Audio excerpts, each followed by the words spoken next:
You ever wake up one day and realize you've completely fallen off your routine? The workout stopped, the to-do list got ignored, you're sleeping in again, eating whatever, not working out, scrolling too much, and you don't even remember when it happened? Here's the good news. Falling off doesn't mean failure. It just means it's time to come back and do it smarter. Let's get right into the video.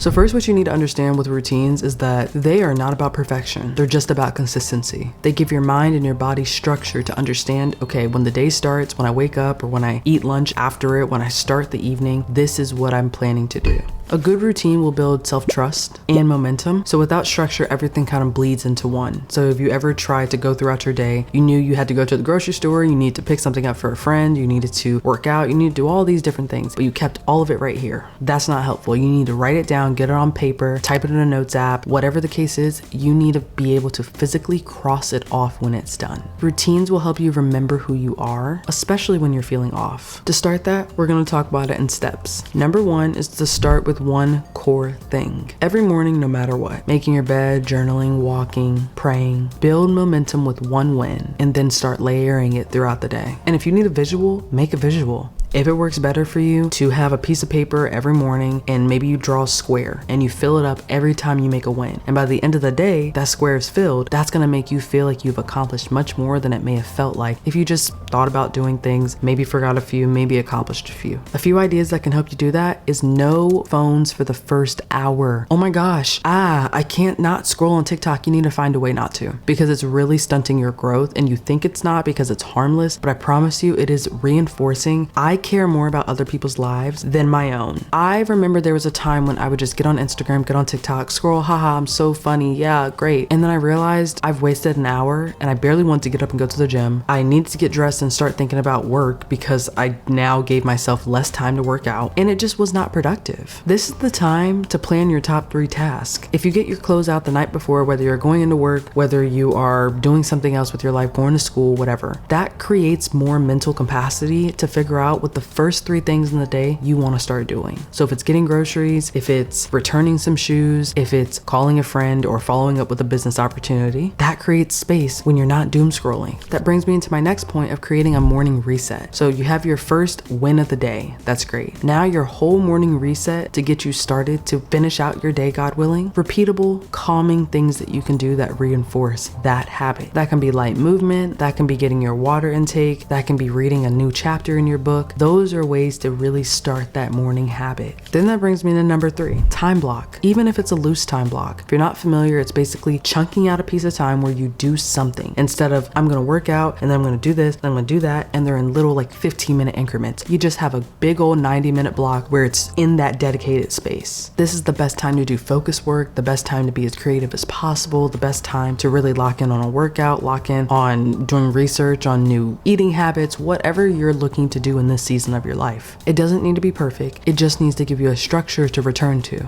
Number 4, accountability measures. You need to add one accountability measure. If you use a Habit Hacker, if you're doing this with a friend and they're checking in with you every day, if you have an alarm on your phone, that's your accountability measure. You have to make your habit visible, otherwise it's easy to just slip back into the slump. Number 5, prepare your environment. I talk about environment all the time, and for me, it is the most important thing for me to make sure I have a productive day. I have to create my space. I have to separate myself if I'm in too loud or too messy of a space. I have to put myself in something that inspires whatever I'm about to do, because creatively, that's just how I do my best work. You have to find out what that is for you. What to remember though when it gets hard, because eventually it will. I always tell people starting is not the hardest part. It is hard to start, but you have the motivation paired with the discipline. It's when you're 2 weeks in where the motivations run out and now you have discipline to run on. When you haven't done this before consistently enough, you have to find what consistently brings you back when the motivation runs out. You'll have days where you want to do anything, and that's why routine matters. It carries you when your mood won't. Your routine is a promise to your future self, not to your current feelings. You shouldn't aim for perfect days, you just need to aim for a consistent effort. The more that you aim for consistent effort, you're gonna see I'm trying, which means if I do 40% and that was my 100% today, that's a good day. If I do 100% on a 100% day, that's even better, but at least I showed up every single day. Routines are so easy to lose because we are so fixated on the fact that we want it to be perfect the same way we experience content online. But I'm here to tell you, especially as someone who creates that content online, online, I'm curating it the way I want it to be seen. It's just a passage through time. It's like growing up watching Disney Channel and those commercial breaks, that gave you a passage through time. You know, when we're watching The Summer I Turned Pretty and season 1, they look so different from season 3. All of a sudden they've gone through 3 years of college, but it's only been like 2 years. That's the same thing with online content. I like to see my life kind of go through little phases, but I also know that I'm living in the mundane phases that I don't show people. So the same way for you, whether you create content or not online, that's how life is going to be when you're trying to build those routines. It won't always look pretty. It won't always look cute. You might not always have time to film where you're going. You might not always have time to do the things that you'd like, but it's important for you to understand why you're doing it so that when you don't have time to do something or it doesn't turn out the way you'd like, you don't give up and then let a day pass by, then 3 days, then a week, and then a month, and then all of a sudden you're looking at videos on how to start again. And that's not a problem. The fact that you want to start again, you recognize I keep doing something or I keep missing something, and this time around I don't want to miss it. That's cool. But understand that you need to consistently feed this. It's very similar to how when I feel like I lack in my faith, or I start being a little bit more angrier in my life, or I decide that I'm getting like pissed off more often than I need to, it's because I haven't read my Bible. It's because I haven't spent time with God consistently, because I'm letting the ways of the world influence my reactions and my decisions. And for you, stick with me even if this isn't something you subscribe to, but I highly recommend that you do get in your word and learn about Jesus' promise for you, Jesus' love and purpose for your life, because it completely alters the way that you start moving. I'll be completely candid, this last month, I've done a terrible job. When I say terrible, I mean capital T terrible with spending time with God, because I just let life get in the way. And the thing is, he's giving me everything that I'm doing. And so to not find 10 to 15 minutes of my day to spend intentional time with him is beyond me, honestly. But I'll get off my soapbox on there and tell you that you have got to find, even through the midst of building yourself, you've got to find your love in understanding that God's purpose and plan for your life is coming at his perfect time. You can do all the research, you can do all the action in the world, but if it doesn't align with his timeline, it's not going to happen yet. But you keep showing up, that consistent effort, you're going to start seeing different. There was a time when I was like, oh, I just believe that it's going to happen. And there was like, my belief matched my action and my movement and my obedience, and everything was aligned. But it was when I let one thing get off the rocker. So my belief wasn't there, but my action and my obedience was. It's so easy for us to feel like life is just not going the way that we'd like. It's easy for us to feel like we've been doing this for so long. Why haven't I reaped the fruits of my labor? I've learned that it's two things. It's either one, God is testing to see how bad you want it, or two, he's testing your belief in it. Maybe it's right around the corner, but you're so fixated on the fact that I keep falling out of routine, so maybe I'm not meant for it, or maybe I'm not built for it. Don't let the enemy get into your head. I'm here to bind and rebuke that in the name of Jesus for anyone who feels like I'm not built for the life that God can provide for me. Anything is possible with him. And you know I'm not shy about this on my channel. I will always talk and share the gospel as best as possible, but also share hope in Jesus, because that's where my hope comes from. That's where 10,000 subscribers came from. That's where my love for creating, even if I didn't have the subscribers, came from. You have to understand that your gift will make room for you, but you can only act on it and not think about it. If you act on it, you can see what God can do more with it. If you just think about doing it, God can only wait until you make the next step. It's up to you to do it or not do it. And I have a firm belief that we will always get where we want to go,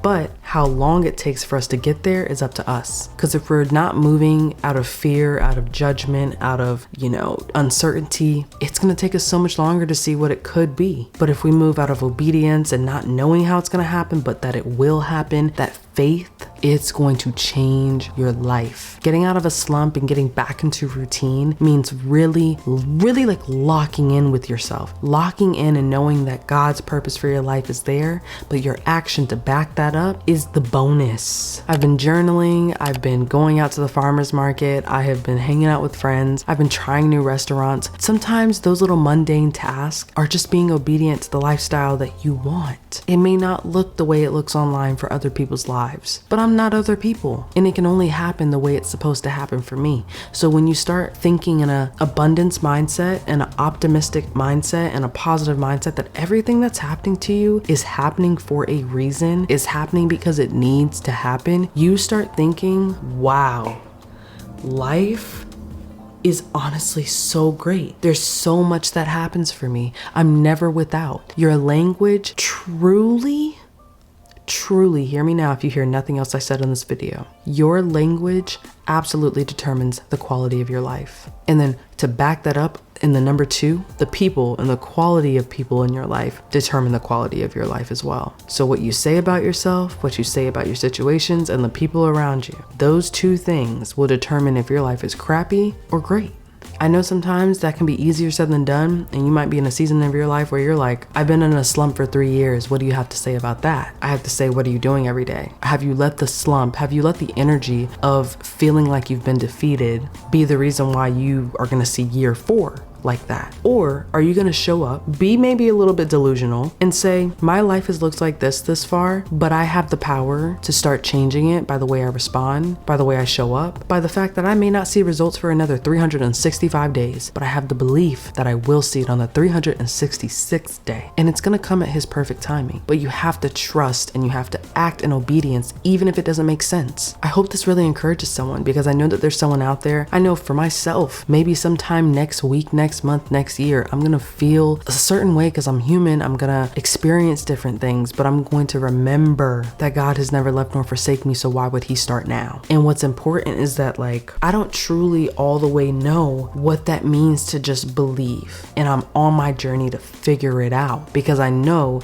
that the God of the universe, who created everything that I have, everything that you have, the device you're watching this on, I know he's got so much more in store for me. I know that more is connected, more abundance is coming for you and for me in the best positive way, that I can be a blessing to others, that you can be a blessing to others, that you can start shifting your mind. It starts here. If you do nothing with this, you're just gonna keep seeing the same thing year over year over year. Get into the headspace of understanding that what you want is absolutely yours already. It just comes at a matter of a time that you need to be prepared to receive it. I really, really hope that this encouraged somebody, because I don't even know where that came from, but it felt like it needed to be said. I don't know who's going through a hard time. I don't know who's feeling like they're down or just defeated or just done, but you're not. I don't know what sign you needed. This is the one, not the 2, the 1. So I really, really, really, really hope that you look at your life differently than you looked at it before you started this video, that you start writing down plans, that you start praying and asking God to make the path clear, that you start believing that what you want is yours already. You just need to let time come into time, because you don't want to get it and not be ready for it and then drop it and be like, wow, I prayed and waited for this and I did nothing for it, and just like that, gone. You want to be able to receive it, maintain it, love it, nourish it, whatever it is for you. So I really hope that this helped you give a different perspective on how life can maybe happen in the season of getting back into routine. It's not going to look pretty every single day, but it's going to be important that you start viewing it as it looks. I'm going to say one more thing and leave you with that. Say you have a bad day. I think a bad day is subjective, excluding the obvious. You lose a loved one, you lose your job, things that are tough. Deal with that and don't like press that down. Feel those emotions. But a bad day is a quote unquote bad day. Is someone cut you off in traffic, you're maybe 5 minutes late to a meeting you need to go, but you made it safely. Someone messed up your order. Like, those aren't bad days to me. Those are just moments where it's like, that sucks, but this is an opportunity for me to think differently. Because if I do it now in the smaller parts, when the bigger parts come, it doesn't even faze me. That way more can come to me. It'll always be in abundance. So start redefining how your bad days look. And also remember that your bad days are just 24 hours, just as much as your good ones are. So if it's hard for you to find that space where you can find that abundance mindset immediately, just remember, I need to just get through 24 hours. And then tomorrow, God willing, I'll have another opportunity to see something different. So if you stayed this long into the video, leave this emoji and let me know what you are believing God for in the comments. Let me know. Or if you want to keep it to yourself and that's between you and him, talk to him. But write it out. Write it somewhere. Believe it. Claim that it's yours and understand that God, his timing is always perfect. And sometimes he comes at the nth hour. I'm talking about the last second, the last minute, the last day it can happen. So don't rule it out yet, whatever it is. I know I got on my soapbox, but I really felt like that was for someone. So if it was for you, leave that emoji I talked about earlier below, but also say this video was for me, because I want to know if it really truly helped someone, because I know one person out there, their life was changed. So I'll see y'all in the next episode of Party of One Podcast. Peace.